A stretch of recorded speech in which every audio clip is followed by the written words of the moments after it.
श्री कृष्ण की लीलाओं से शायद ही कोई शख्स अनजान होगा, लेकिन क्या आप जानते हैं कि कृष्ण की मृत्यु कब और कैसे हुई थी? वो कौन था जिसके हाथों श्री कृष्ण की मृत्यु हुई?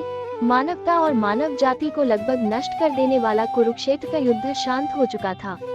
अपनी जीत पर पांडव खुश नहीं थे, बल्कि युद्ध से हुई तबाही को देखकर उनका मन बहुत विचलित था। युद्ध के बाद श्री कृष्ण पांडवों के साथ गांधारी और धृतराष्ट्र के पास बेटे दुर्योधन की मौत पर शोक जाहिर करने और क्षमा मांगने पहुँचे। दुर्योधन का खून में लथपथ शरीर और अंधे माँ बाप की आंखों से आंसुओं की बाढ़ से पांडवों का भी दिल भर आया था।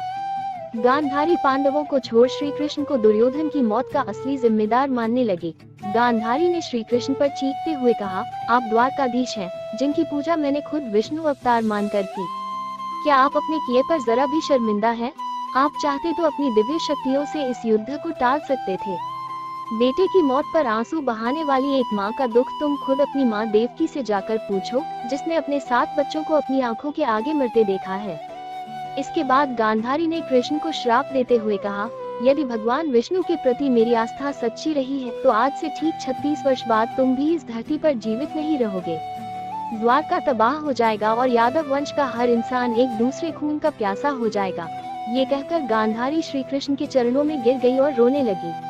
कृष्ण ने चेहरे पर हल्की सी मुस्कान लिए गांधारी को उठाया और कहा, माते, आपके श्राप का असर एक दिन जरूर होगा, लेकिन ये सिर्फ मेरे प्रति आपकी सच्ची श्रद्धा की वजह से नहीं, बल्कि बदलते समय की वजह से भी होगा। कहते हैं कि गांधारी का यही श्राप यादव वंश के विनाश और भगवान कृष्ण की मृत्यु का कारण बना। कई साल बीतने के बाद श्री कृष्ण के पुत्र सांबा गर्भवती स्त्री का वेश धारण कर ऋषि मुनियों से मिलने गए। ये देखकर ऋषि भड़क गए और उन्होंने सांबा को श्राप दिया कि तुम एक ऐसे लोहे के तीर को जन्म दोगे जो तुम्हारे कुल साम्राज्य का सर्वनाश कर देगा। इससे सांबा बहुत डर गए और उन्होंने इस पूरी घटना के बारे में उग्रसेन को बताया। सांबा को इस श्राप से बचाने के लिए उग्रसेन ने कहा कि वो एक तीर का चूर्ण बनाकर उस प्रभास नदी में प्रवाहित कर दे। ऐसा करने से वो श्राप मुक्त हो जाएगा। जिस इलाके में इस चूर्ण को जमा किया गया था, वहाँ एक खास प्रकार की घास उगाई। ये देखकर उग्रसेन ने कहा कि यादव राज्य में किसी भी प्रकार के नशीले पदार्थों का उत्पादन और वितरण नहीं किया जाएगा। इसके बाद द्वारका में कुछ बेहद अशुभ संकेत देखे गए, जिसमें सुदर्शन चक्र, श्री कृष्ण का शंख, उनका रथ और बलराम के हल का अदृश्य हो जाना शामिल है। द्वारका में अपराध और पाप बढ़ने लगे थे। ये देख श्री कृष्ण परेशान हुए और उन्होंने अपनी प्रजा से प्रभास नदी के तट पर जाकर पापों का प्रायश्चित करने का आग्रह किया।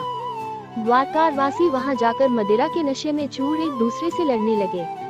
गांधारी के श्राप के अनुसार यादव वंश के सभी लोग आपस में लड़कर मर गए। इस घटना के कुछ समय बाद श्री कृष्ण एक पेड़ के नीचे योग समाधि ले रहे थे। इसी दौरान जरा नाम का एक शिकार वहां हिरण की तलाश में आ गया। जरा ने कृष्ण के हिलते हुए पैरों को हिरण समझा और तीर चला दिया। इसके बाद शिकारी श्री कृष्ण के पास पहुंचा और अपनी गलती के लिए उनसे क्षमा मांगने लगा।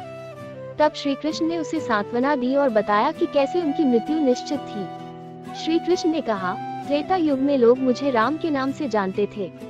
राम ने सुग्रीव के बड़े भाई बाली का छिपकर वध किया था। अपने पिछले जन्म की सजा उन्हें इस जन्म में मिली है। दरअसल जरा ही पिछले जन्म में बाली था। ये कहकर श्री कृष्ण ने अपना शरीर त्याग दिया। श्री कृष्ण की मृत्यु को ही कलयुग की शुरुआत माना जाता है।